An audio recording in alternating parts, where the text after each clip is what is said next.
Hi everyone. இந்த வீடியோவில் நம்ம என்ன பார்க்க போகிறோம் அப்படின்னா 12th ஸ்டாண்டர்ட் இங்கிலீஷ் இப்போ 2 கட்டமாக நம்ம பார்க்க போகிறோம். 2 வீடியோ வரப்போகுது. 20:1 20 அந்த 1 மார்க்ஸும் 7:5 35 ஒரே வீடியோவில். இந்த வீடியோவில் நம்ம இது ரெண்டையும் பார்த்துருவோம். And grammar and RC appreciation and ப்ரோஸோட கொஸ்டின் ஆன்சர்ஸ் இது எல்லாமே வந்து பார்த்திங்கன்னா நெக்ஸ்ட் வீடியோவில் பார்ப்போம். ஸோ கண்டிப்பாக எல்லாமே ஒரே வீடியோவில் போட்டால் லென்த்தியஸ்ட்டாக போயிடும். ஸோ 21 மார்க்ஸுங்கிறது ரொம்ப முக்கியங்க. ஏன்னா ஃபஸ்ட்டு பேஜில் நீங்கள் 21 மார்க்ஸ் எழுதும்போது அட்லீஸ்ட் நீங்கள் வந்து ஒரு 15 எபோவ் கம்மியாக எடுத்தாகணும். அதாவது மினிமமும் எடுத்தாகணும். மேக்ஸிமம் நீங்கள் வந்து 20க்கு 19 18 எடுக்கும்போது நல்ல இம்ப்ரெஷன் கிடைக்கும். ஒரு 15 எபோவ் எடுத்தாலும் நல்ல இம்ப்ரெஷன் கிடைக்கும். ஸோ தயவுசெய்து நல்லபடியாக 1 மார்க் ப்ரிப்பேர் பண்ணுங்கள். 1 மார்க் ப்ரிப்பேர் பண்ணுறது ஈஸி தான். சிலதை ஓனாக கேட்குறாங்க. அதெல்லாம் என்னென்னு நம்ம பார்த்துடலாம் இல்லைனா. கண்டிப்பாக இந்த வீடியோ ரொம்ப முக்கியமான. சப்ஸ்கிரைப் பண்ணலாம் பண்ணுங்கள். அந்த வீடியோ வந்து கீழே வந்து லைக் பண்ணி அண்டு வாட்ஸ்அப் சேனல் லிங்க்கில் வந்து ஜாயின் பண்ணுங்கள். இப்போ என்னென்னா இதில் இருக்கிறது எல்லாமே வந்து பார்த்திங்கன்னா 1 மார்க்ஸு. ஸோ நேற்று நான் ஒரு வீடியோ போட்டிருந்தேன். அதில் வந்து பார்த்திங்கன்னா சில விஷயங்கள் இருக்கும், புதுசாக இருக்கும். உதாரணத்துக்கு வந்து பார்த்திங்கன்னா உங்களுக்கு நவுன் ஸ்பேஸ் அப்படின்னு இருக்கும். ஸோ இதெல்லாம் புதுசாக கேட்குறாங்க. அந்த ஸ்பெல் செக்கெல்லாம் வந்து பார்த்திங்கன்னா ஓனாக தான் கேட்பாங்க. சரிங்களா? ஏதாவது ஸ்பெல்லிங் கொடுத்து அதில் மிஸ்டேக் இருக்குதா, அதாவது கரெக்டான ஸ்பெல்லிங் எதுன்னு கண்டுபிடிக்க சொல்லுவான். ஸோ இது எல்லாமே வந்து பார்த்திங்கன்னா அடிஷ்னல். ஸோ அது போக தான் இது சினோனிம்ஸ் அண்ட் நிம்ஸ் 6 வந்துடும். நான் நேற்றே சொன்னேன் க்ளோசரியும் படிக்கணும். And way to success guide தான் இது. வே டு சக்ஸஸ் பிடிஎஃப் தருவேன், நீங்கள் அதில் படித்தா போதும். அப்ரிவியேஷன் அக்ரோனிம்ஸ் பாருங்கள், காம்பவுண்ட் வேர்ட் பாருங்கள், prefix affix, foreign word, definition of terms, question tag, phrasal verbs, preposition, idioms, phrases, British and American word, homophones, modal, semi modal, syllabification, sentence pattern. Syllabification இது சொல்லவே இல்லை. ஸோ இன்றைக்கி நான் இதில் கொடுத்துருக்கேன். Sentence pattern, clip word பிளண்டோட singular plural, polite alternatives. இது கேட்க மாட்டான்னு நினைக்காதீங்க, கேட்டுறாங்க. புதுசாக இது கேட்குறாங்க. அப்புறம் ரிலேட்டிவ் கிளாஸஸ். ஸோ அடுத்து ரிலேட்டிவ் ப்ரோனவுன் கூட கேட்கலாம். சரிங்களா?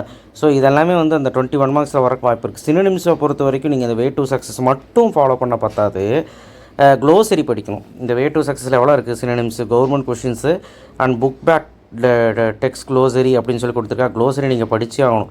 ஸோ அண்ட் ப்ளஸ் இந்த கொஷின்ஸும் படித்தாகணும். ஆண்டனிம்ஸ் வந்து பார்த்திங்கன்னா அதே மாதிரி தான் புக் பேக்கில் டெக்ஸ்ட் புக்கில் இதெல்லாம் படிச்சுக்கிட்டு, இதில் க்ளோசரி தேவையில்லை, டெக்ஸ்ட் புக்கில் இதெல்லாம் படிச்சுக்கிட்டு ஸோ இது எல்லாமே நீங்கள் பார்த்திங்கனாலே போதும், உங்களுக்கு ஈஸியாகவே கண்டுபிடிச்சிடலாம். வொக்காபுலரி பொறுத்த வரைக்கும் அப்ரிவியேஷன் ஃபஸ்ட்டு நீங்கள் முடிச்சிருங்க. அப்ரிவியேஷன் ஃபுல்லாகவே பாருங்கள். அண்ட் டெக்ஸ்டுவல் புக்கும் பாருங்கள். டெக்ஸ்டுவல் புக்கே மேலே போட்டிருப்பாங்க. அண்டு அப்ரிவியேஷன் முடிஞ்சதுக்கப்புறம் அப்ரிவியேஷன் எல்லாமே பாருங்கள். Government question, compound word page நம்பரோடு கொடுத்துருக்கா. Page number 118 unit 4-5 first book பேக்கெல்லாம் பார்த்துருங்க. அண்ட் நவுன்னா என்ன, பெயர் சொல், வேர்ப்னா வினை சொல், அப்ஜெக்டிவ்னா பெயரை விளக்கும் சொல், அட்வர்ப்னா வினையை விளக்கும் சொல், ஜெரன்னா ஐஎன்ஜி வந்தால் ஜெரண்டு, ப்ரிப்போஷன்னா இடைச்சொற்கள். ஸோ இது எல்லாமே உங்களுக்கு தெரிஞ்சிருக்கணும். ஃபஸ்ட்டு இது என்னென்னு தெரிஞ்சுக்கிட்டு அதுக்கப்புறம் உள்ளே பார்த்தீங்கனாலே உங்களுக்கு புரியும். காம்பவுண்ட் வேர்டை பொறுத்த வரைக்கும் பாருங்கள். சரிங்களா? Government questions and book backs எல்லாம் பாருங்கள். Prefix suffix easy. முன்னாடி போட்ட ப்ரிஃபிக்ஸு, பின்னாடி போட்ட சஃபிக்ஸ், அதில் கன்ஃபியூஸ் ஆகிடாதீங்க. ஸோ ப்ரிஃபிக்ஸ் சஃபிக்ஸை பொறுத்த வரைக்கும் அதையும் நீங்கள் பார்த்துக்குவீங்க நம்பிக்கை இருக்குது. So government questions, practice question எல்லாம் பார்த்துக்கோங்க. அடுத்து வந்து ஃபாரின் வேர்டை பொறுத்த வரைக்கும் 11th டெக்ஸ்ட் புக்கில் இருக்கிறதும் நமக்கு முக்கியம்தான். அண்டு இதுவும் முக்கியம்தான். ப்ராக்டிஸ் கொஸ்டினும் முக்கியம்தான். ஃபாரின் வேர்டை பொறுத்த வரைக்கும் நீங்கள் என்ன பண்ணுறீங்கன்னா, இது வந்து டெக்ஸ்டுவல் இருந்தால் பாருங்கள். பட் இதில் வந்து 11th டெக்ஸ்ட் புக்கில் தான் இருக்குது. ஸோ இதையும் பார்த்துருங்க. And government questions, practice question பார்த்துங்க. கொஸ்டின் டேக்கை பொறுத்த வரைக்கும் இந்த ரூல்ஸை நீங்கள் கொஞ்சம் தெரிஞ்சுக்கணும். தமிழில் வந்து லாஸ்ட் மினிட்டில் நீங்கள் எப்படி எழுதணுங்கிறது கொடுத்துருக்குறாங்க. இதுவும் டிப்ஸும் தெரிஞ்சுக்கிட்டுச்சுன்னா நம்ம கொஸ்டின் டேக் ஈஸியாக எழுதலாம். ஸோ கொஸ்டின் டேக்கை பொறுத்த வரைக்கும் கொஞ்சம் ஒரு ஹிண்ட் இருக்குது. அந்த ஹிண்ட்டை வச்சு நம்ம எழுதிடலாம். ஸோ இது எல்லாமே நீங்கள் பார்த்துருங்க. Government questions and book backs, practice question. Preposition பொறுத்த வரைக்கும் யூனிட் 2 பேஜ் நம்பரில் 43 45 புக் பேக் இருக்கும். அதெல்லாம் முடிச்சிருங்க. ஸோ அடுத்து வந்து பார்த்திங்கன்னா கவர்மெண்ட் கொஸ்டின்ஸுக்கு டெக்ஸ்டுவல் இருக்குது. இடியம்ஸ் அண்ட் ஃப்ரேசஸ் வந்து பேஜ் நம்பர் இதிலலாம் இருக்குது. நீங்கள் இது பார்த்துட்டு 12th கண்டென்ட் சொல்லி இங்கே இருக்கல, இது எல்லாத்தையும் பார்த்துருங்க. நிறையா இருக்குது, நிறையாலாம் பார்க்க வேண்டாம். நீங்கள் புக் பேக் மட்டும் நல்லா பார்த்துட்டு ஃபஸ்ட்டு ஒரு 10 நீங்கள் பார்த்தீங்கனாலே போதும். இதில் எல்லாமே பார்க்கணும்னு அவசியம் இல்லை. ஆனால் கவர்மெண்ட் கொஸ்டின்ஸும் ப்ராக்டிஸ் கொஸ்டினும் பார்த்துங்க. பிரிட்டிஷ் வேர்டு, அமெரிக்கன் வேர்டு பொறுத்த வரைக்கும் நீங்கள் டெக்ஸ்ட் புக் 12th டெக்ஸ்ட் புக்குன்னு போட்டுருக்கு பாருங்கள். அதெல்லாமே நீங்கள் பார்க்கணும். அடிஷ்னல் கொஸ்டின் சும்மா கண்ணு வச்சுக்கோங்க. சரிங்களா? ஸோ அதெல்லாம் பார்த்துக்கோங்க. So government exam questions, so அதையும் பார்த்து ப்ராக்டிஸ் கொஸ்டின் பார்த்துங்க. ஹோமோஃபோன்ஸ் கன்ஃபியூசபிள், அது எல்லாத்துக்கும் தெரிஞ்ச விஷயம் தான். பேஜ் நம்பர் 672 இருக்குது. அதையும் பார்க்கணும். நான் அடிஷ்னல் பார்க்கணும். ஹோமோஃபோன்ஸை பொறுத்த வரைக்கும் ரொம்ப ஆராய வேண்டாம், என்னன்னு தெரிஞ்சால் போதும். சிலபிஃபிகேஷன் பொறுத்த வரைக்கும் நீங்கள் எப்படியெல்லாம் சிலபிஃபை பண்ணுறீங்க அப்படிங்கிறத ஃபஸ்ட்டு ஒரு 4-5 ரூல்ஸ் கொடுத்துருக்காங்க. அது படிக்கணும்னா படிங்க, இல்லைனா நீங்கள் சிலபிஃபிகேஷன் ரொம்ப முக்கியம்.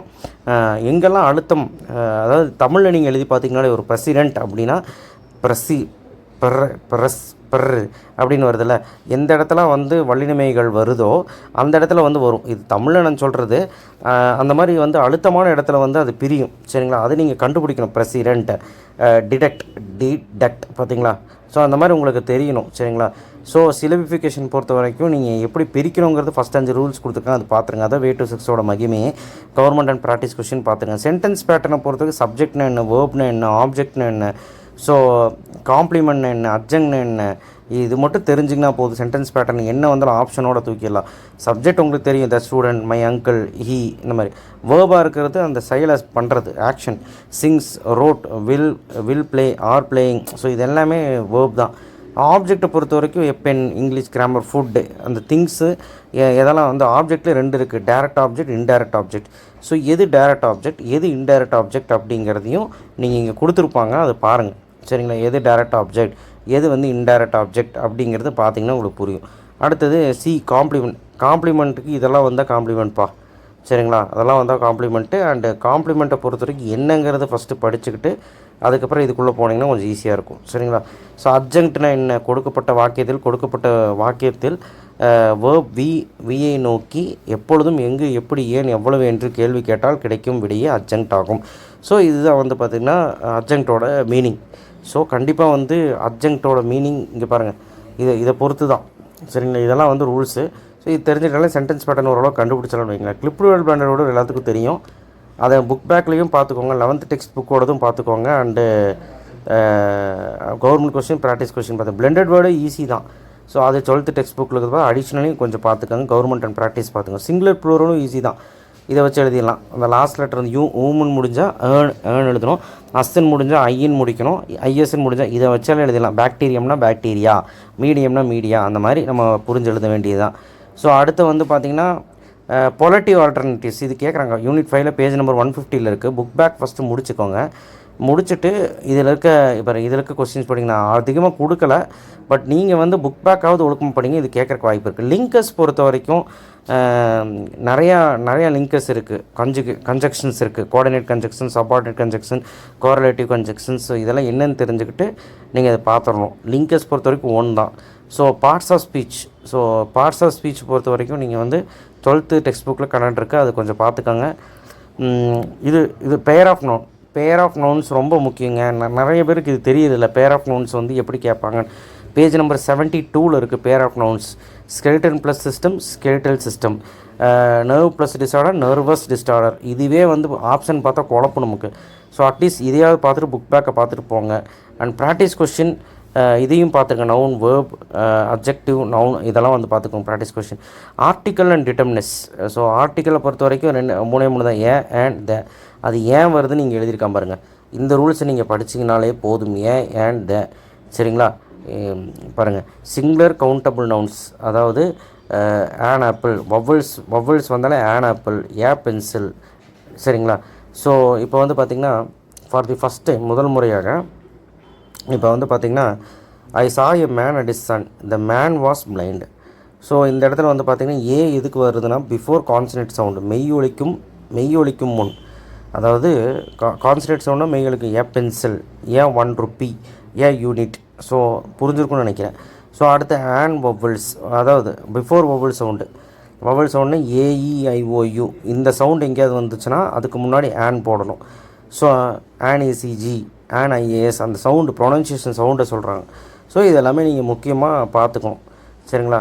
தி எதுக்கு வருது அப்படின்னா before a particular repeated nouns for only one of the உலகில் ஒன்றே ஒன்று, ஒரு பொருளை சொல்கிறது. இப்போது த சன், த தாஜ்மஹால், த பாய், அந்த மாதிரி சொல்கிறது தான். ஒரே ஒரு பொருளை சொல்கிறது தான் த. ஸோ அதுவும் குறிக்கலாம். அண்ட் இந்த மாதிரியும் வந்து இருக்கலாம். சரிங்களா. ஸோ கொஞ்சம் பார்த்துக்கோங்க. அண்ட் இதை வச்சு நம்ம எழுதிடலான்னு வைங்களேன். அண்ட் அவ்வளோதான் இதில். ஸோ இதை தவிர்த்து வேறு எதாவது இருக்கான்னு கேட்டால் ஃபாரின் வேர்டு இருக்குது, அது நீங்கள் பார்த்துக்கோங்க. ஃபாரின் வேர்டு அதுக்கு ஒரு மினி மெட்டீரியல் தரேன், நான் அதை அப்புறமா தரேன். மினி மெட்டீரியல் வச்சு யூஸ் பண்ணி படிக்கிற மாதிரி அதுலேயே இருக்கும் ஃபாரின் வேர்டு. ஸோ அது ரொம்ப முக்கியம். டெஃபினிஷன் ஆஃப் டேர்ம்ஸும் ரொம்ப முக்கியம், சரிங்களா? அதை வச்சும் கேள்விகள் கேட்கலாம். ஸோ இப்போதைக்கு இந்த 1 மார்க்ஸ் எல்லாம் படிங்க, கண்டிப்பாக வந்து 21 மார்க்ஸ் எடுக்கிறதுக்கான வாய்ப்புகள் இருக்குது. இப்போ அடுத்து 7 to 5 35 பார்க்கலாம். ஸோ 7 to 5 35 பொறுத்த வரைக்கும் நமக்கு இந்த வருஷம் கேட்க போகிறது நைஸ் கப் ஆஃப் டீ ப்ரோஸில், and also first and second 2 gentleman of Verona, அதுக்கப்புறம் சேர், இந்த மாதிரி லெசன்ஸ் எல்லாம் கேட்கறதுக்கான நிறைய வாய்ப்புகள் இருக்குது. நோட் பண்ணிக்கணும். நேற்றே நான் அந்த வீடியோவில் சொல்லியிருந்தேன்.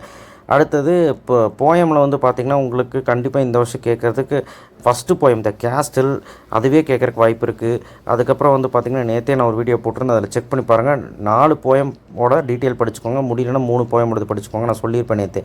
அதே மாதிரி இந்த வருஷம் சப்ளிமெண்ட்ரிலி கேட்க போகிறது வந்து பார்த்திங்கன்னா என்னங்கிறது நான் தெளிவாக வந்து சொல்லியிருப்பேன். அந்த வீடியோ டிஸ்கிரிப்ஷன் பாக்ஸில் கொடுத்துட்றேன், அப்போ உங்களுக்கு குழப்பாது, சரிங்களா?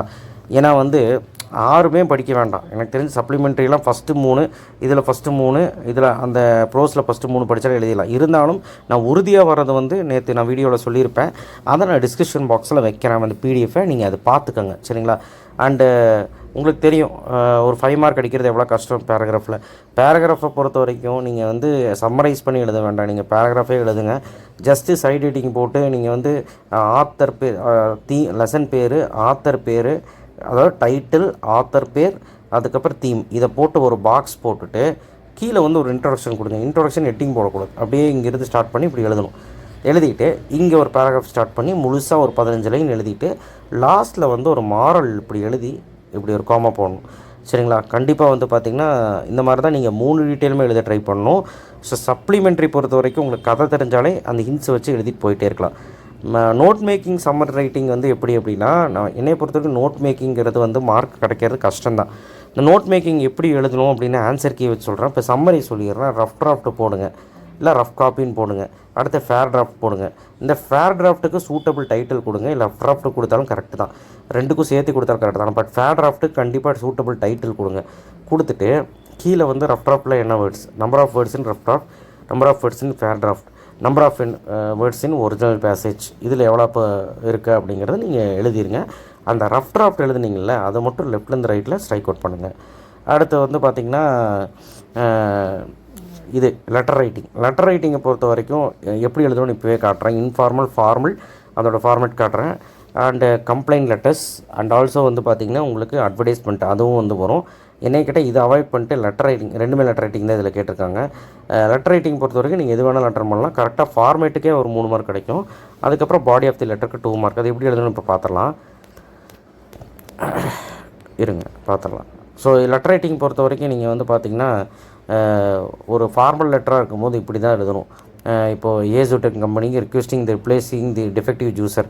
ஸோ டிஃபெக்டிவ் ஜூஸர் ஏதாவது ரிப்பேர் ஆனால் அதை மாற்றுறதுக்கு வந்து பார்த்திங்கன்னா அது ஆன்லைனில் வாங்கி நீங்கள் வந்து மாற்றணும் அப்படின்னா இந்த மாதிரி ஃப்ரம்மு டூன்னு போட்டு ஆரம்பிக்கிறோம். யாருக்கு எழுதுறீங்க அப்படின்னு சப்ஜெக்ட் போட்டு அதாவது ஒரு பாடி ஆஃப் த லெட்டர் இந்த மாதிரி தான் இருக்கணும். தேங்க்யூன்னு போட்டு இந்த டேட்டை போட்டு யுஎஸ் இன்சைடில் போகணும். இதுதான் வந்து ஃபார்மேட்டு. அதுக்கப்புறம் வந்து பார்த்திங்கன்னா ஒரு ஃபார்மல் லெட்டர் இன்னொரு டைப்பில் வந்து பார்த்திங்கன்னா இது. ஸோ இது ஒரு இன்னொரு டைப்பு.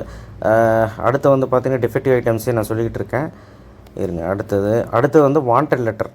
ஒரு அப்ளிகேஷன் வந்து அப்ளை பண்ணுறீங்க, நீங்கள் வந்து அப்ளிகேஷன் போடுறீங்க, ஒரு கம்பெனிக்கு நீங்கள் போட்டு வேலைக்கு சேர்றீங்க, அங்கே வந்து இன்டர்வியூ போகிறதுக்காக அப்ளிகேஷன் உங்களோட அனுப்புகிறீங்க. அது எப்படி ஒரு அட்வர்டைஸ்மெண்ட் பார்த்து அனுப்புறது அப்படிங்கிறது ஃப்ரம் டூன்னு போட்டுருங்க, சாருன்னு போட்டு இந்த 3 லைனே நீங்கள் எந்த அட்வர்டைஸ்மெண்ட் கேட்டாலும் எழுதுங்க. என்ன இந்த ரெஃபரன்ஸ் மட்டும் கொஞ்சம் மாற்றிக்கிங்க, இல்லை இதே எழுதிக்கலாம், சரிங்களா? என்ன பொசிஷனுக்கு நீங்கள் வந்து அப்ளை பண்ணுறீங்க அப்படிங்கிறது அது மட்டும் மாற்றிடுங்க. அது எக்ஸாமில் கேட்குறத பொறுத்து மாற்றிடுங்க, சரிங்களா? மீதியெல்லாம் இதே கண்டென்ட் எழுதி விடுங்க. கரிக்குலம் விட்டையும் இதை பார்த்து வச்சுக்கோங்க. இந்த மாதிரி எழுதி டிக்ளரேஷன் கொடுங்க, சைன் போடுங்க, இந்த மாதிரி எழுதுங்க. ஸோ இது அடுத்தது வந்து எடிட்டர் ஆஃப் நியூஸ் பேப்பர், இதுவும் கேட்பாங்க. இது பாருங்கள் வித்தியாசமாக இருக்குது. அட்ரஸ் வந்து நீங்கள் இங்கே கொடுக்கணும். அதுக்கப்புறம் டு சார், இது ஒரு ஃபார்மேட்டுங்க. இது ஒரு format. Writer at editor of news about the nuisance created by road side vendors blocking the pavements and occupying the parking zone. இது வந்து ஒரு ரகமாக இருக்குது பார்த்தீங்களா? இங்கே நீங்கள் அந்த இதை எழுதிட்டு டு சாரு தேங்க்யூ இந்த மாதிரி எழுதணும். ஃப்ரெண்டுக்கு எழுதுகிற மாதிரினா இப்படி ஒரு இன்ஃபார்மல் இப்படி தான் எழுதணும். அட்ரஸ் ஆன் தி என்வலப் எழுதணும். யுவர் சின்சியர்லி அப்படின்னு போட்டு இங்கே நீங்கள் அட்ரஸ் எழுதணும். மை டியர்னு போட்டு இந்த கண்டென்ட்டே வந்து படிச்சுட்டு போங்க. இந்த கண்டென்ட்டே வந்து எந்த மாதிரி அவங்க ரிலேட்டடாக கேட்குறாங்களோ அதுக்கு தகுந்த மாதிரி மாற்றிக்காங்க, அவ்வளோதான். மித்தபடி வந்து பார்த்திங்கன்னா இந்த லெட்டர் ரைட்டிங் ஃபார்மேட்ஸ் இதுதான். ஸோ இன்னும் கொஞ்சம் ஈஸியாக சொல்லணுன்னா அப்புறமா சொல்கிறேன், வெயிட் பண்ணுங்கள். இப்போ அடுத்து வந்து பார்த்திங்கன்னா எரர் ஸ்பாட்டிங் ஆர் இதில் எது நீங்கள் அட்டன் பண்ணுவீங்க? எரர் ஸ்பாட்டிங் நான் கோல்டன் ரூல்ஸ் இப்போயே சொல்லிடுறேன். ஃபில் இன் த பிளாங்க்ஸ் பொறுத்த வரைக்கும் நீங்கள் வந்து ஹோமோஃபோன்ஸ் எழுதிடுங்க. பேண்டு ஹோமோஃபோன்ஸுக்கு 2 மார்க் கிடச்சிரும். அது போக ஒரு விஷயம் இருக்குங்க. அது போக வந்து செமி மாடல் மாடல் வேர்ப் பார்த்துருங்க. யூஸ் தி வேர்ப் இந்த கரெக்ட் ஃபார்ம் பார்த்துக்கோங்க. ஜெரண்ட் யூஸ் பண்ணுறோம், ஐஎன்ஜி யூஸ் பண்ணுற மாதிரி, ஜெரண்ட் யூஸ் பண்ணுற மாதிரி பார்த்துக்கோங்க. எது வந்தாலும் ஐஎன்ஜி யூஸ் பண்ணுற மாதிரி இருக்கும். அதுக்கப்புறம் இது பாருங்கள், உஷா பையா லேப்டாப். ஸோ வேர்ப் இந்த கரெக்ட் ஃபார்ம், வேர்ப் இருக்கிறது ரொம்ப ரொம்ப இம்பார்ட்டன்ட். அண்ட் ரிலேட்டிவ் ப்ரோனவுன் பார்த்துக்கோங்க. இது எல்லாமே எங்கே பார்க்கணும் அப்படின்னு கேட்டாங்கன்னா இந்த 1 மார்க்ஸில் தான் இருக்குது. சரிங்களா, 1 மார்க்ஸில் தான் இருக்குது. ஸோ ரிலேட்டிவ் ப்ரோனவுன், வேர்பு, அதுக்கப்புறம் வந்து பார்த்திங்கன்னா அந்த கன்ஜக்ஷன் ஆர் லிங்கஸ், அதுக்கப்புறம் செமி மாடல் இதை நீங்கள் பார்த்தீங்கனாலே போதும், இதில் அடிச்சிடலாம். அதை விட எரர் ஸ்பாட்டிங் ஈஸி தான். எரர் ஸ்பாட்டிங் பொறுத்த வரைக்கும் தேன் வந்தால் டூ, தோ வந்தால் பட்டு வந்தால் தோ. இப்போ தோவும் பட்டு ஒட்டுக்காக கொடுத்துருப்போம். ஒன்று பட்டை தூக்கி தோ எழுதணும், இல்லை தோவை தூக்கி பட்டு மட்டும் எழுதணும். அந்த மாதிரி ஒன் ஆஃப் தி கேர்ள்னால் ஒன் ஆஃப் தி கேர்ள்ஸ் அப்படின்னு எழுதணும். அதாவது one of the girl, one of the girls அப்படிங்கிறது. பெஸ்ட்டு வந்தால் த பெஸ்ட். அந்த மாதிரி ஒருத்தரை குறிக்க ஒருத்தரை மட்டும் குறிக்க தே வரும். வேர் வந்தால் வில்லு வரும், வேர் வந்தால் வுட்டு வரும். சரிங்களா, அந்த மாதிரி ஒரு சில இடத்துல வரும்.